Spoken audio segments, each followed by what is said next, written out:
Welcome back to another episode of the HETO Home Energy Show, where in this episode we're going to be talking to Graham Hendra about all the challenges around getting the average customer, the average homeowner to transition into sustainability. And we're going to be starting talking about carbon emissions, which I think it's fair to say, if you were to interview the majority of people in the UK and say, would you be interested in reducing your carbon emissions? Would you be willing to save the polar bears and drought and everything like that? I don't think anybody necessarily wakes up in the morning saying, I want to harm the planet. Yeah. So let's. What would you say is the key message here? What are we missing that's stopping this transition? Well, I think everybody I've ever met, if you ask them, are you aware that you have a carbon footprint? Everybody knows there's a carbon footprint. Everyone knows they've got one. And there's probably about 12 people in the country know exactly what their carbon is because they've worked it all out. But I like sort of nice, simple visualizations of this. And every training course I've ever done, every meeting I go to, I always ask, what's your carbon footprint? And nobody has ever answered it. So you can go online, get some statistics and so on, and it's nice and simple. We, as citizens of the UK, emit 9,000 kilograms or 9 tons of CO2 per person per year, on average. You might be less or more, but as an average, it's 9,000 kilograms, which is really, really handy number because there are 9,000 hours in the year. So you, as a citizen of the UK, emit 1 kilo of CO2 per hour, every hour, awake, asleep, on holiday, at work, whatever. Nice and easy. And I like to kind of do a really simple visualization of that. So a kilo of CO2 or a kilo just happens to be the same as 3 cans of Coke or Pepsi other drinks are available. So here is my carbon for this hour and your carbon for this hour. And nice and simply, again, it's a simplification, but it works. This can here is the carbon I emit for driving my car, okay, because I have a petrol car. I'm sorry about that, but I have. This can here is the carbon I emit from my heating at home. And this can here is all the other stuff, that isn't really in my control. So, things like roads and military and all the other bits. So I want to focus on the bit I can influence. I don't flog electric cars, so we'll park that one. That's your decision, and I'll let Tesla talk to you about that one. And I can't do much about the military either, so I'm going to get rid of that one. But that one there I can help you with. So if you were to buy a heat pump and stick it in your house, we could massively reduce that bit of carbon from your gas boiler. If you're one of the 83% of people who've got a gas boiler, we can do quite a bit about that. We can easily halve the amount of carbon that you're emitting from your gas boiler by moving to a heat pump. So the question that I always think we as an industry should do, and we're not very good at messages, is say to the general public, would you like to halve that? And you can then say to your next door neighbour, you're a 3-can guy. I'm not, I'm a 2.5-can guy. Look at me, I'm doing my bit. That's what I'm doing. Really, really simple. If I was to buy an electric car, I could probably get that one down as well. So I could be a 2-can guy. And the real question that we have never addressed in our industry, I don't think, is how much are you willing to pay to go from being a 3-can guy to a 2-can guy or a 2.5-can guy? And we've discussed costs of heat pumps and so on. By the time you've stuck in your voucher from the government, you're looking at sort of £5,000, £6,000, £7,000. Are you willing to pay us £5,000, £6,000, £7,000 to go from being a 3 cans an hour guy to a 2.5? And the reality is, if you ask most people, because they say you could take a survey of the whole population of the UK and say, would you like to emit less carbon if it benefited the planet and benefited future generations and prevented global warming? If people had an option of yes or no, you'd have to be a bit of a hard bastard to say, nah, I want to see them polar bears suffer. Yeah. So so the logic would say that most people would say, yes, I would like to do something. And then you go, fine, got a solution for you. £5,000, £6,000, £7,000, I can come in and do that. Now what about if we just started with these just stop oil orange people that are going around the country blocking roads and chucking orange powder at Chelsea Flower Show? If we just targeted every single one of them and said, right, got a solution here. You can be part of the solution. Stop all this messing around on blocking roads and getting in everybody's way. Give us £5,000, £6,000 or £7,000, depending on the size of your house, and we'll come and take your gas boiler out and we'll stick in a heat pump. And if everybody started doing that, you would imagine eventually it gets to the point where they say, well, we don't need to keep on licensing new oil fields and things like that because we've got a solution here. Yeah. How many of those people are going to go and say, well, I haven't got £5,000, £6,000, £7,000? And that is the agony. Is we need a sort of? I think we need a sort of slightly better message. We need to start all over again. The message that we've got at the moment isn't working. I mean, I have to refer to my phone because I can't remember all the numbers. But let me give you some sort of really nice, simple numbers. We all agree that the boiler market in the UK is 1.7 million boilers per year. That's 1.7 million fossil fuel boilers going in every year. Okay, but 1.7 million is a very, very difficult number to visualize. Well, if we do 1.7 million and we divide it by 9,000 hours, there are 188 gas boilers put in every hour of every day, including Christmas Day, in the UK. Mm-hmm. Every 20 seconds, a gas boiler goes in. And you go, okay, we've got that number. The gas boiler goes in every 20 seconds. Let's do that maths on heat pumps to see how good we are. People like us, idiots like us who've been doing this for years. 50,000 heat pumps at the last count were put in last year. Divide that by your 9,000. And there are 5.5 heat pumps put in every hour, one every 10 minutes. So a gas boiler goes in every 20 seconds and a heat pump goes in every 10 minutes. Yeah. I don't think the message is working.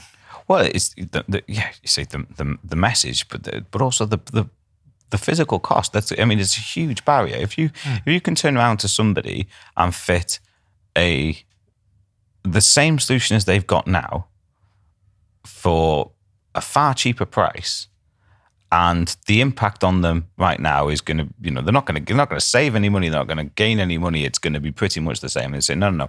You can put a heat pump in it. Bear in mind, we're in a cost of living crisis at the moment as well. You can put one of these electric boiler heat pump, renewable energy heat pumps into your home, and if you're on gas, and it's going to be about the same running cost as what you've got now. It's going to cost you more, but you are going to save that half a can of carbon. It's how I was talking to my missus about it, and she's in a sales environment, and she's like, who the hell would go for that? In the right mind, who would go for that right now? That's not an easy sell, is it? No, the thing is, it's such a sort of tangible thing. You can't see how much carbon there's not like a big balloon in the back garden or like a thermometer up the side of your house so that you can look at your neighbours and go, look at us, we're better than you. But I think a lot of that comes from the fact that nobody knows how much carbon they emit anyhow. So they go, yeah, I'm doing a great job. You go, are you? Where's the measure and how do you show this? So it is a really sort of fundamental thing. One of the things that my frustrations with heat pumps, I like a heat pump. I know how they work and I teach people how they work and so on. But one of the things I think is that the whole green industry, all of us, are terrible at explaining to people how much carbon they actually emit to begin with. So we give these arbitrary figures and go, oh yeah, I can save you 1,500 kilos of carbon a year. And people go, I don't know if that's a lot or not a lot. The Coke cans kind of makes that a little bit easier so you can see it. And we don't really have anybody out there with a standard message. It's really, it drives me mad. So let me give you an example. I refer everything back to electric cars because they're so visual and you see them all the time. So the electric car lobby, doesn't matter who you go to, are very, very good at giving you the message, electric car, good for carbon, petrol car, not so good for carbon. I think anyone would say to you, I know electric cars are better for the planet than petrol cars. And that comes from the fact that the whole industry is represented by bodies who use well-recognized people to send those message out. In the electric car industry, if you look on LinkedIn, You've got Quentin Wilson, used to be massive on Top Gear. Everyone knows who he is. And you've got the guy who used to play Crichton in Red Dwarf. He still gets referred to as that way. I know, poor bloke. And is it Anthony Llewellyn? Yeah. Robert Llewellyn. Robert Llewellyn. Those guys are out there all the time. Every time there's anything on Radio 4, on Channel 5, or any of those things, they are the guys who are wheeled out with a sane, decent message, people who are interesting to listen to, unlike people like you and I. So then you look at the heat pump industry, as we've already just discussed. We're clearly not getting the message out there because we are not doing a very good job. So who have we got wheeled out? Well, there's you and there's me. God, we shouldn't be the spokespeople for this. There's that idiot from Heat Geek who is out there on YouTube doing his bit. I listened to a thing on Radio 4 the other day and they wheeled out some lady from department of somebody or other. I'm into heat pumps, and I was falling asleep listening to her with yet another slightly different message from the message you're giving and I'm giving and so on. And you go, what we need to do is find somebody who everyone recognizes. You know, it could be Simon Cowell, God bless him. Or, you know, can you imagine what would happen if David Beckham was interviewed and he said, I've got a heat pump at home, they're amazing. People would go, David's got one. Instead of a couple of middle-aged fellas on a podcast going, I've got one, no one's going to listen to us. And that's one of the things that I would love to see in our industry is that we find a spokesman, we find a message, a common message, simple to understand, delivered by somebody who can talk, who the press want to talk to, and go out with that really, really good message. But we don't have that. We have these trade bodies who... Let's be honest, the trade bodies are all staffed by people who work for manufacturers. They all have an axe to grind, and their message is buy my heat pump. Don't buy his, buy mine. Which is not the message. When you listen to Quentin Wilson, he doesn't go, you should buy this car, because you should just buy an electric car. I don't care which one you buy. But is there a logic to that as well? That if you've got... I would imagine there's an element of jumping on a bandwagon with it when you... If the industry is so small and the numbers are, as you say, so small, then the likelihood of A, being able to afford, or B, being able to attract a superstar to come in and push the message is probably going to be more difficult. Whereas if you look at electric vehicles, I would imagine outside of the carbon factor, one of the drivers behind that decision was the fact that you could...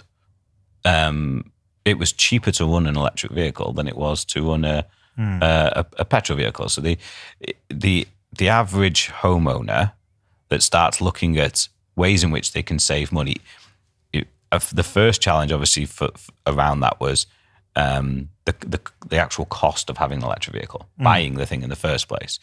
They've started to come down, and there's other benefits in place, especially if you've got things like a company car, and you can get I think there's still no road tax in place for electric vehicles. So there was a lot of things that ultimately kind of fed into the decision where the person could ultimately make a good environmental decision, but fundamentally underlining it was they were going to make some good financial savings. I met a guy last week, and he was doing I think he was doing 60,000, 70,000 miles a year, and when he went to an electric vehicle, he went for a Tesla mainly on the basis that he was doing so many miles. Actually, the amount he saved justified the finance he took out on a Tesla. Whereas in the heat pump world, at the moment, if we're saying 80% of homes have got the gas boiler, and then and 80% of those homes have got combi boilers as well, which are not ideally suited to a direct swap for a heat pump, that customer has got to make a conscious decision to spend X amount of money, which we've seen with electric vehicles. People are willing to spend that money. But at the moment, for a heat pump system, the savings just are negligible in the grand scheme of things. Also, it's not visual. I mean, if I get in my Tesla and drive it down the road, there's a sort of smugness going, look at me, I am being green. That's what a lot of people, I'm sure, love that. They pull up at the pub and they speak to their friends, go, you still got that gas guzzler, look at me, I'm a green guy. nobody has ever been to my house. I've had a heat pump now for 13 and a half years. No one has ever been around and go, can we have a look at the heat pump? That would be lovely. Yeah. Can you take me out? Yeah. Maybe give me a spin of your heating system. Maybe we could do some T-shirts that go, I've got a heat pump, I'm a great guy, or something. I don't know. How would you even make it, like, how would you make a heat pump sexy? It's because, I mean, solar is probably a closer representation, is it? Solar is, you put the solar on the roof and you have your battery storage and you have the little app and you show your friends when they come around, oh, look, I've charged this. And most people do or don't care about that. But you say it's not you get somebody in a Tesla, it's a sexy, sleek car, and you're going to go from 0 to 60 in ridiculous speeds. And so that is a very nice thing to drive, and you save all this money. And obviously, probably the third in line is that it's going to knock off some of your Pepsi can there. But solar isn't that. But still, plenty of people have gone for it. But you can see it, and it makes. What I love about solar is it's really simple. Stick a bit of, what looks like a black window on the roof of your house. All your neighbours can see you doing it. So you're looking green. Your energy bill drops. Absolutely everybody understands that, a cable comes off the roof and it powers your lights and your fridge and all the other stuff. So it absolutely works. And you can say to your friends, look at me, I'm saving £100 a month or whatever it is. So I think, the more I think about this, the more I think I back the wrong technology. Because I think the heat pump is further down the road. I think that, if you were going on the green journey, the ideal green journey is we take this normal person, we go, right, what we want you to do is put PV panels on the roof.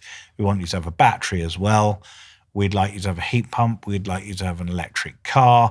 And you have done absolutely everything you can to reduce your carbon enormously. And it's quite visual. But think about that journey. You're probably going to do the panels or the car first. The panels, because they're obvious and they're actually relatively cheap, and they don't go wrong. And, that's the thing I love about solar. If the solar panels pack up, nobody's cold. No. You just don't make any electricity that day or that week. So you've got your car and so on. And I think you've kind of shown the world, look, I'm already on the journey. And I think the heat pump is the next step after that. You go, okay, I'm now making a load of electricity, which I don't need. We talked earlier about sticking some of that electricity back in the grid. Don't stick it back in the grid. Let's stick it into the heat pump. Let's make free hot water. So a lot of people are doing that with solar diverters. They're amazing, where we take the spare energy and stick it into the cylinder and get free hot water. I have that at home now. It took me 12 years to work out that I should do that.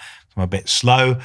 And actually, I adopted the kind of last step. You went for the heat pump first. Yeah, I went for the heat pump first. I got them cheap. That's fine. That's being an early adopter. You've been an innovator in this space. Yeah, but I think that what we've got to probably look at is let's get people on the journey. So, for instance, my dad lives in a conservation area. He's not allowed solar panels. It's bizarre because of planning. So he's got one in floor mounted at the top of the garden. It's tucked out of the way, wired into the grid, and it trundles away and powers his fridge and a few lights. And he's chuffed a bit. He's getting a little bit of free energy, and it makes sense. And the payback's ridiculous. It's like 3 or 4 years. So he works out that's worth having. He'd love to have 20 panels and essentially build his own power station, but he's not allowed to. But if he puts a heat pump in, no one sees it. So the sort of warm and fuzzy feeling is just for you. But I've seen, we've seen so many customers coming through now that have taken that journey. So they've started off, they've gone, they've probably had a smart meter fitted. I think that seems to be the trigger. They have a smart meter fitted and they download an app that they can see their smart meter data. And I'm not saying that's for everyone, because I know plenty of people don't really care about that stuff. More people, God knows how many of these energy monitoring apps were released in the kind of energy crisis, but I would imagine far more people have an app on the phone now telling them how much energy they're using than they did before. And then they start seeing this and they start actually being able to visualize, right, I'm actually using this much electric. And then somebody sticks a flyer through the door, they see an advert online for solar, and now they've gone, okay, I'm at least going to look at that. I'm going to see how the two can, what that kind of pricing is. And solar has obviously been, it's moved on dramatically over the last kind of 10, 15 years. It can be affordable. There's fantastic. E.ON do a 0% finance deal on solar. I think when we quote solar now, you're probably looking at about 6 to 7 grand with battery, maybe $9 depending on the size of the job. But you can put it on 0% finance. You actually start pretty much paying off the finance through the savings you make. So you can make a conscious decision to do that, and the infrastructure is there to support it as well. And it's quite common now, and people are moving forward with it. So there's that logical next step is solar. But what a lot of people look at and go, right, okay, well, if I'm going to chuck some money at anything, even doesn't matter what your savings are. But I doubt somebody wakes up in the morning and goes, right, solar, battery, electric vehicle, heat pump, upgrade all my radiators, insulate the hell out of the house, and then get a bill for 70, 80 grand and think this was a great idea. But people, they say they're taking these little chunks out of the journey. They get the smart meter fitted for free. They'll get a solar package on finance or not and have that put on the home. Then they start seeing the app and they're going, I'm exporting 75% of what I'm generating here. I want to start making some more of that. And what they don't then do is go, well, what other electricity I'm using? Because the logical thing, when you look at it, you're not actually using that much electric, but your gas bill is still boom, boom. So they start looking into what they can do to reduce the gas. And the first thing that we get the call about usually is the hot water. Yep. They don't actually look at the heating. They look at the hot water because they're actually seeing solar being generated in summer when I don't need my heating. And one of the things that we've found most that we're getting a lot of interest in at the moment, the SunAmp thermal batteries, these little box batteries, because they do a great job of promoting SunAmp with solar. Yeah. Which cylinder manufacturers don't do a great job of promoting SunAmp with solar, cylinder with solar. So we're getting these inquiries coming in from customers who want a SunAmp fitted. They've already done a bit of research on it. They're fairly intuitive people. They've had a look around and they know they're facing a fee of somewhere in the region of about £4,000 to have a SunAmp fitted, supplied and fitted. And then when we start talking to them and they're saying, yeah, I'm going to do this, but I want one that's compatible for one of those heat pumps in the future. And we've found that if you fit a heat pump with a SunAmp, obviously the first thing you get is the fact that the whole installation is zero rated on the VAT. You also get the £5,000 grant from the government. So these customers are coming to us preconditioned that they're planning on spending £4,000 on a SunAmp. They've already convinced themselves. They're now just looking for somebody who can buy it and fit it. As a SunAmp approved installer, Heatio can do that. Feel free to inquire with us to do it. But then, like literally last week, we fitted a customer that came in on that profile, had solar fitted, had a battery done, wanted a SunAmp to capture the more of the excess electricity and plow it into the SunAmp to do all the hot water. We did them 2 quotes. We did them a quote for the SunAmp, which came in at $3,900 supply and fit, inclusive of VAT. We did them a quote for £6,000 for a SunAmp, heat pump, radiator upgrades, because they got £5,000 of the grant and they got the 0% of the VAT. Yeah. So that sort of complexity in the maths that's what the installer is supposed to do. But I mean, one of the things that we have in heat pumps, we're quite an odd bunch in heat pumps, is we have always looked at the whole job as one. Yeah. So we go, what you want to do is buy a Tesla, get a battery, get some PV, get a heat pump, get a SunAmp, whatever you want to do, all your 75 grand, and then they throw us out of the house. And we haven't quite worked out yet that what we should do is go, well, let's do this in chunks over the next 10 years. It's really weird. You know, my son's just bought a new house, and obviously first new house, it's not new, it's an old house. And he's like, I'm going to decorate the whole thing in the first week. And I'm going to get it all done. Then he realised that you need loads of money to do that. So he's doing room by room by room. And it will take him a couple of years to do it. It's a long journey. Everybody knows it's a long journey, unless you're young and foolish. In our industry, we have got to learn that. You go, there's nothing wrong with choosing one of your, we'd want to get you down to, as close to net zero as we can. And we're here to help you do that. But let's make that a 5 or a 10-year journey if you haven't got as much money. If you're loaded and you're a footballer, let's do it all next week. And that's where I think the message will change a little bit, that let's go on the journey slowly. Let's do it bit by bit by bit and get you to somewhere incredible over a period of time. And with this, we're talking specifically about where the heat pump installer gets into the equation. So you get, somebody offers you the upgrade of your meter, of your energy meter to a smart meter. It's free. Come along, we'll come and do it. Eventually, I think it becomes nearly mandatory, or to get the beneficial tariffs. So people have switched 21 million smart meters, I think there are in the UK homes now. So they've made that switch. And then you go, right, okay, I'm thinking of having solar done next. If solar guys were heat pump guys, they'd go, no problem, solar and battery, no problem. I can get all that put in, maximize the array on the roof, and no, just the panels for now. I'm all right for the battery. You really should have the battery, and they go, no, because the battery's like another $3,000 or something. Yeah, on top. I'll just the solar for now, and I'll have the battery there. And unfortunately, you can't have one of our systems. But they don't, do they? Because solar's great at sales and they've great at advertising. So they put the solar panels on, and then lo and behold, the customer sees the performance and sees the energy getting exported onto the grid and goes, actually, I'll come back and I'll have one of those batteries. Yeah. So now they've got the solar on, now they've got the battery on, they're maximising what they're generating and using. Maybe they've invested in a hybrid or an electric vehicle, whatever.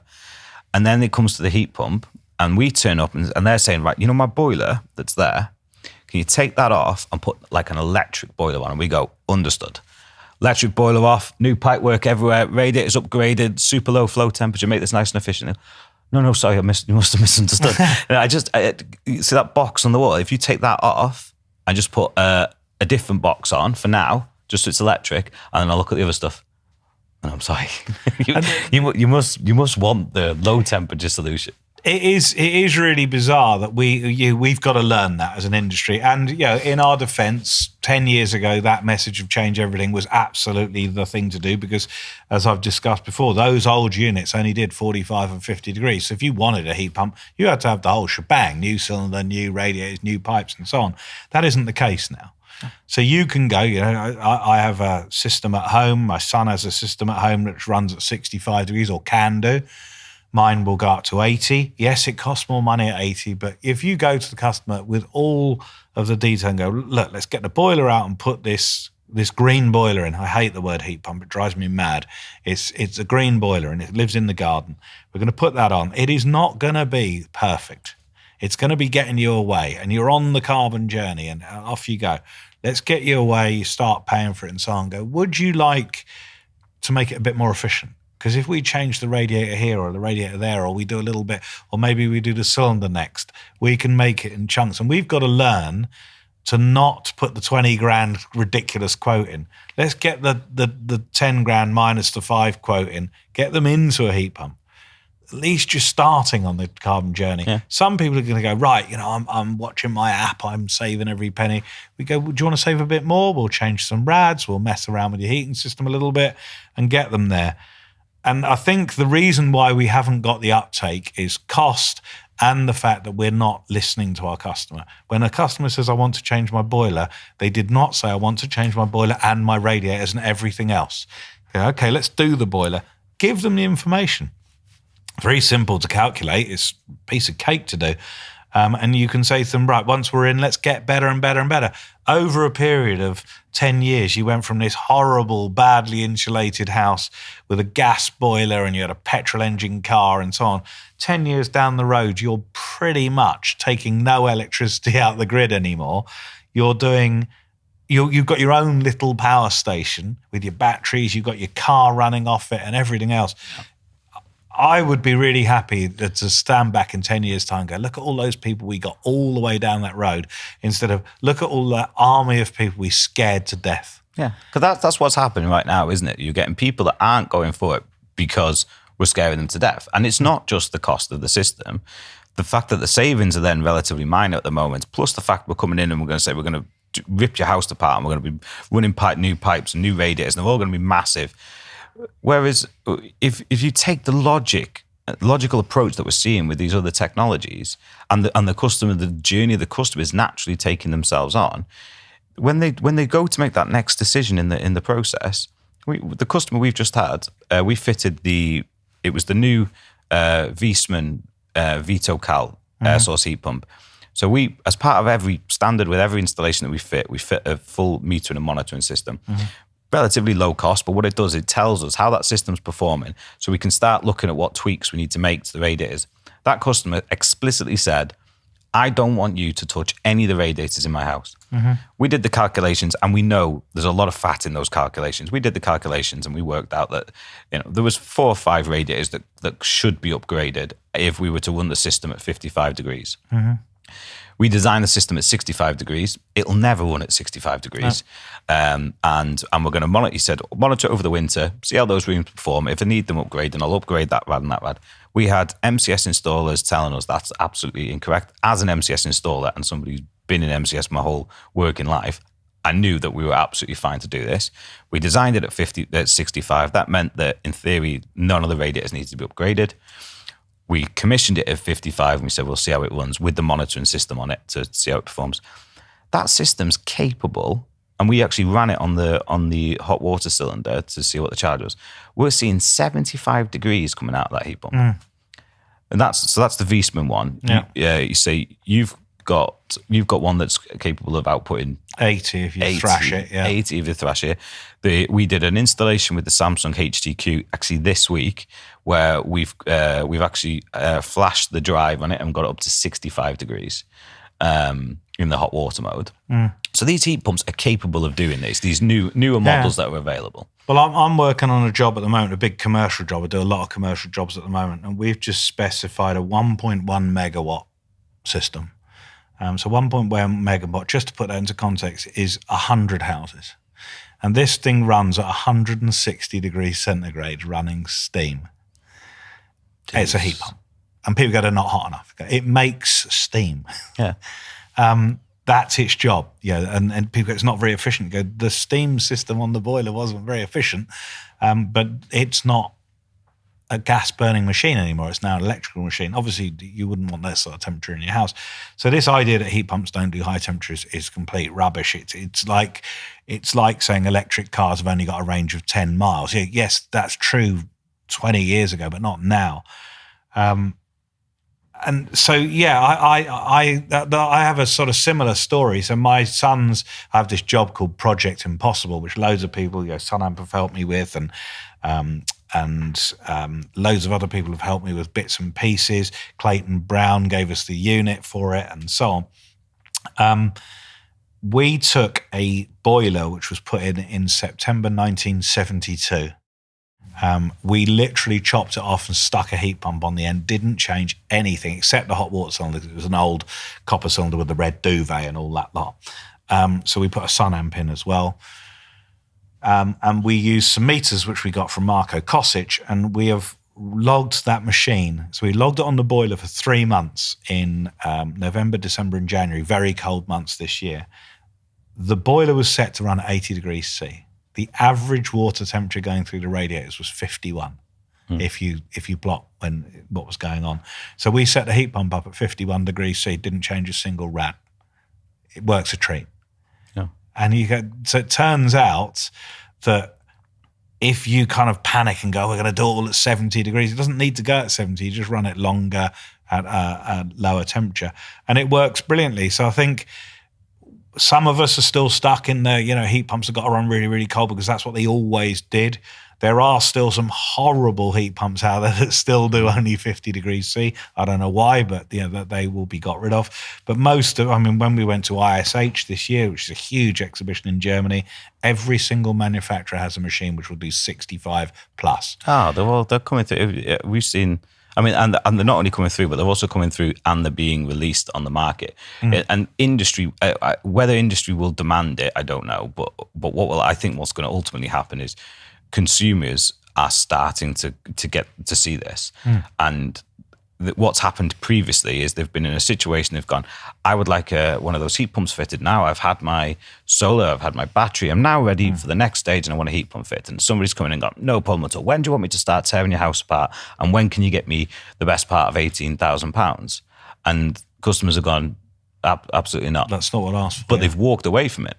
Now what's happening is they're saying, there were installers that are willing, because I think a lot of the installers that we're talking about ripping everything out and doing all this, the minute you come in and start having this conversation about we'll run the heat pump at high temperature, we're the scum of the earth, and actually what we're saying now, and customers are starting to join us on this journey, is going, no, that makes complete sense.